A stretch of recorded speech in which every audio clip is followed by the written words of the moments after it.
So the Countess revealed that she was a hag this entire time, and by grabbing that particular bottle, we had been trapped in kind of this like pocket dimension sort of thing, where we couldn't really see, despite the fact that both of us had dark vision, because it's like it was her magic.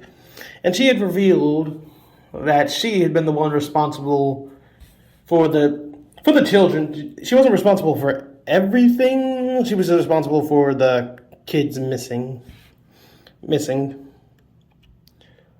We then confronted her, demanding to let us know where the children was and where she'd been keeping them and to release them. And then she let out a small little laugh, like, "Whatever do you mean? You're holding them right now." And we looked to see that in the bottle that I was holding was a child, shrunken to fit inside this little bottle. And we were just horrified.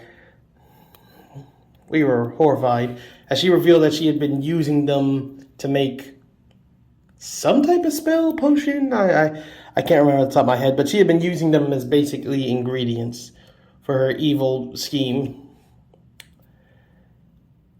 And then, well, it kind of devolved into some talking because at the time, at the time, I just thought hags were like really, really powerful things. I'm like, oh no, we can't beat a hag. There's only two of us.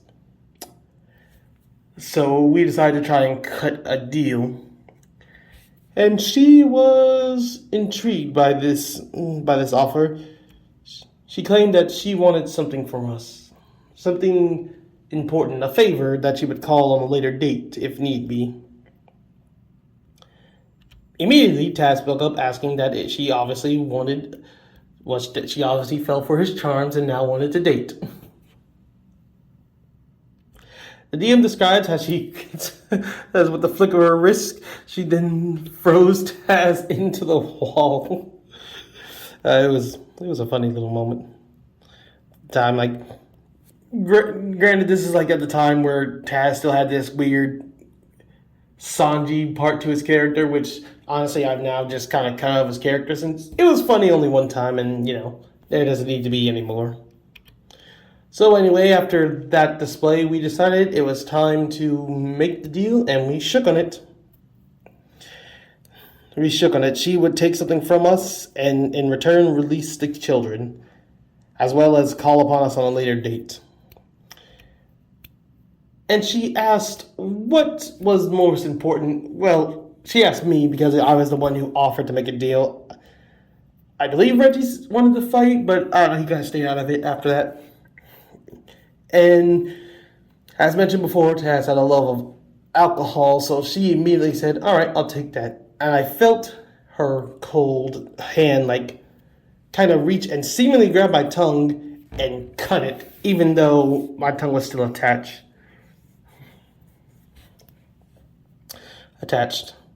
And she said the deal had concluded, and she disappeared. Like, as soon as the deal was made, we were back in the room, just us standing there, not quite sure what happened. Should not have recorded this while I was, actually no, it's 12, I should not be this tired. But anyway, so we were back in the room. She had just disappeared, and we weren't exactly sure what happened. But first things first, I wanted to test out if the deal was actually in effect, if she was going to keep her end of the bargain, and immediately took a swig from my small little pint, and immediately threw up. Like, the second it hit my tongue, barf everywhere. It was not fun. I then attempted this a couple more times, in which he just kept getting sicker and sicker, and I realized, okay. So then we went down, and we just sort of started hearing cheers and happy thoughts. No. We started hearing cheers and happiness. As it turns out, yep, she had kept her promise, and the kids were all returning to their family and friends. At least the ones that we knew she could turn back. I think my DM mentioned some of them were gone for good. Ironically, we actually later fixed that too, but that's for another time. That's another story. Well, it's the same story, part of this story, but it's another time. So anyway, the kids were back, and we had managed to achieve the second thing. Derek, of course, came to us and was suspicious. Like, he was glad the kids were back, but he also wanted answers on why they were back, what happened, and where is the Countess? She seemed to have completely disappeared, and all traces of her are gone, and we were the last ones to talk to her. And I began to try and explain what had happened, how she was a hag, she was keeping the children, it was all that, and then I felt like a hand around my throat, choking me and stopping me from answering him.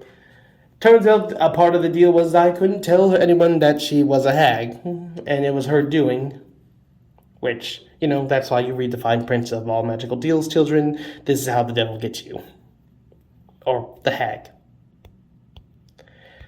But, yeah, I couldn't tell him anyway, and therefore I could not wipe away any suspicion. Once again, couldn't wipe away the suspicion he already had of us. Me. I don't know if the town ever cared too much for Reggie, either one way or the other. I didn't ask. So we came back to the church with a slightly succeeded mission and saw the second light was emitted in the church, meaning the second task had been completed. Yay! Whoop whoop! Reggie and Taz represented. I need to start writing scripts. No, never. So we got back, and the priestess was ecstatic, of course. Because it turns out these heroes who had a really, really, really rough start are now just arguably took care of the two biggest problems the town was having. Like, although yes, it was flooded, the bandits and their missing children were more like a parent problem. So she was ecstatic to figure out that we had done it, and we had one last thing to do. And I believe while we were there, we took a long rest.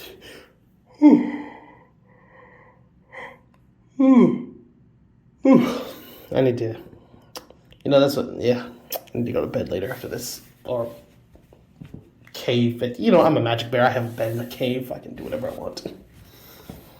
So after we took ourselves a long rest, and we're fully equipped and ready to go. And we made it back to the flooded area of the city, because we still have to take care of that. And now that we knew that both the snake and the fish are in there, we knew it was like, look, there's no way we're going in there and we are avoiding a fight. It's just going to happen. So we kind of, instead of jumping in like we did last time, we decided to actually strategize, which I think was the first time, and one of the few only times we've actually ever did that in, not even just in this one shot, just in general in D&D. Like, I really can't think of a lot of times where we sat down and said, like, here's how we're going to go at it. Due to the fact that I think our DM, that guy Mouse, kind of really likes surprise encounters and such. He kind of uses them a tad bit too much, if you ask some people.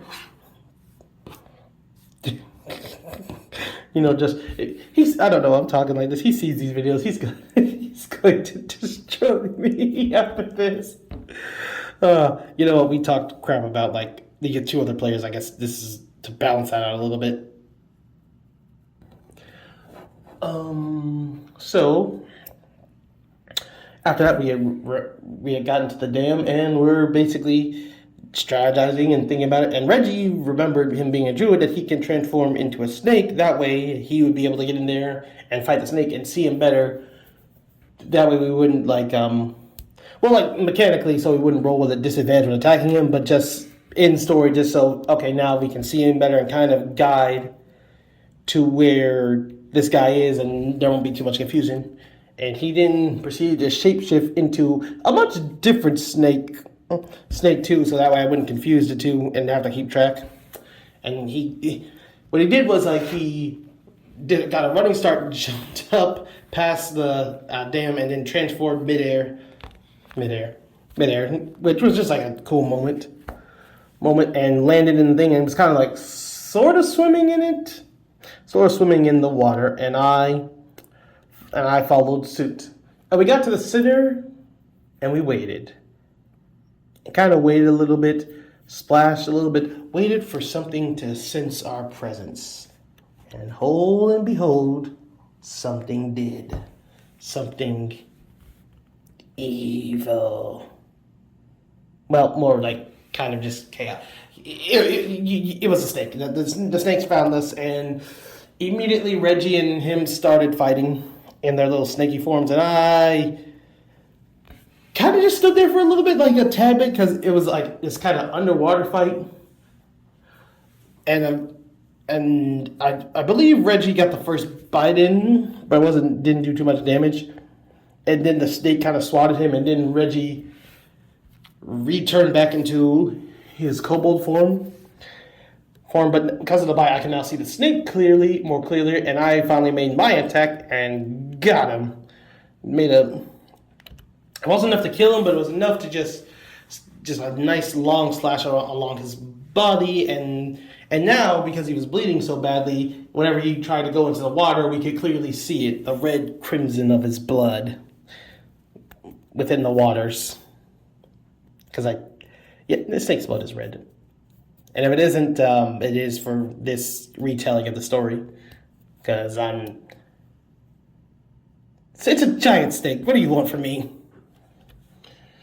So the snake was damaged, and and we were kind of in a good place. Like, okay, we could see him. However, because he was sending all this blood into water, it got the attention of the piranhas, and they were feeling mighty hungry that day.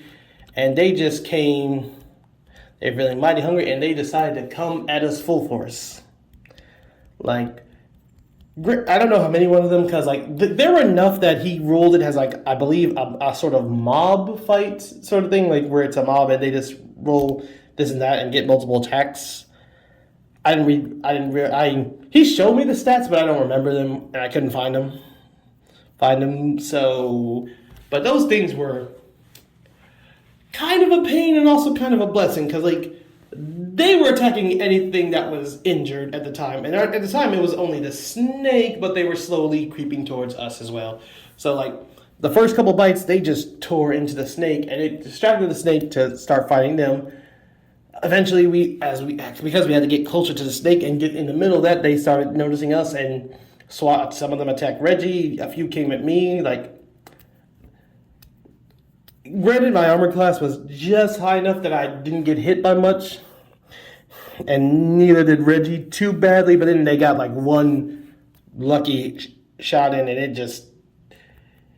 and things were starting to turn for us again, and Reggie decided that he ain't gonna have that shit again, and once again used his thunderclap move, which once again just wiped everything. I mean, well, everything we were fighting. The snake went into the air, landed back into the water, and then immediately floated up dead as can be. Several fishes just start popping up, even some that weren't there yet. That move, Reggie and the thunderclap, a deadly combination. It was over. We had won. The day was saved. No more enemies. Is what I thought. So the dam was still the town was still clogged and all this stuff. Their usual routing system was still clogged, and me kind of missing what my DM said about how they had tools and everything, and I could have asked the villagers for help once all the danger was done. Just decided to do it myself with my sword and clear it all out. And it was going fine. Reggie decided to actually leave to take time to properly skin the snake and make a little belt and get some sneak meat out of it. And while I was in there, I got sick of it.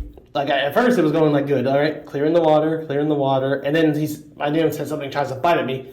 I'm thinking it's the fish. A couple more tries, still nothing, and I swipe, and yeah, it's just a few fish heads.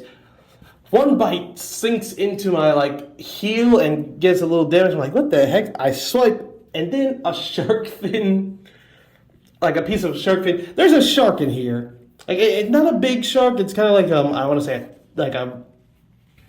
like somewhere between a tiger shark and a regular God, I want to say it's like a slightly bigger tiger, just a slightly big tiger shark. And it became a whole thing where I was swiping at the tiger shark, these miniature snakes, the fish that were still missed. So basically, on the outside, you can out the outside of the dam, you hear Reggie just humming along nicely, skinning his snake, and me fighting everything in the water alone this time, and it was not fun. My DM was laughing, but it was not fun for me. I was getting freaking. Granted, all it took was like one swipe to kill these things, and eventually I got the shark and just cut off its head, and I was like, "Thank you, done," and went back to unclogging the dam. It didn't. It took a few rounds eventually. Once again. And it was like, we were back to dry land. We saw the dry lands, revealed all the snakes, the fishes that were now flopping around because they didn't have any air to breathe. And we just went to the villagers and told them. And immediately they did what I should have done and just like got their little tools in their shed and just went out there and said, all right, let's clear it up. And they just started raking everything and all that stuff. And clearing out the last bit of creatures. Which, if I just asked them for help, it would have made it so much easier. But I just didn't think about it at the time. So we went to the church, final light lit, and we talked to the priest, who was grateful. And as she was saying, again, she said what everyone in this town has been saying. We had our doubts about you, but you did do the job. It was messy, a little unnecessarily violent in some cases, and because I couldn't reveal the hag, they have no idea how I saved the kids. They just know I did, and it was like, you saved the kids, but also how did you save the kids? And you won't tell us for some reason. And the priestess and my DM, in a cruel sense of he decided to be a little mean, because that's. Again, kind of who he is. Maybe I should just do a Mouse and his DMing videos and how Mouse's DMs. I'll write that down for later. But the priestess, as it turns out, did find some communion wine, since I asked about that when we first got here. And apparently it was in the back, and it was a nice little vintage. And I could not drink it because I was still cursed by the hag. And Dear Reggie decided to take a little swig of his flask just to add on the injury. I did try to taste some of the wine, and you guessed it, everywhere. And I was just done. And that was kind of it. We started heading towards town. We started heading to Lost Town because it was her god Peor. That god is here, not her herself. She couldn't really teleport us back, which means we actually lost the money for the killing those spiders in the cave, which was not fun at all. But still, we decided to head over to the next town over. As we were doing that, a few of the villagers came with us because they were going to go to the next town and buy some supplies and stuff. And we also saw a few new guards who were coming in to replace the old ones that the bandits had killed. I warned them about the one bandit that we did let escape, that we couldn't find and let escape. And we just headed off to the town. And that is where it finally ended. And that was Reggie and Taz, the one shot. There will be nothing more after this. But there's gonna be more. I'm not gonna do this whole bait and switch thing. There's gonna be more. It's about this stone that I that I forgot Taz had. It'll be really cool when I get to animating that rest. And so thank you for Mouse for DMing and just yeah, that's all I can say. DMing and taking this one shot to a new place. Want to thank everyone for watching. That's good. That's good too. And sorry this took so long. I really don't have anything like. It just took a lot longer to make than I thought. Also, oh my god, I need a long rest myself. What the hell? I haven't been doing one. I guess I edited another video. Yeah.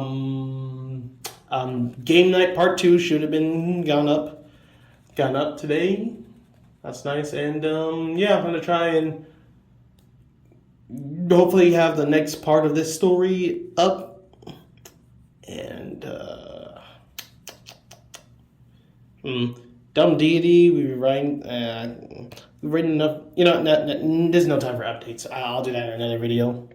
Thank you for watching. Sorry this took so long, and sorry the fight didn't get animated. I tried. Until then, I am a magic bear that plays D&D.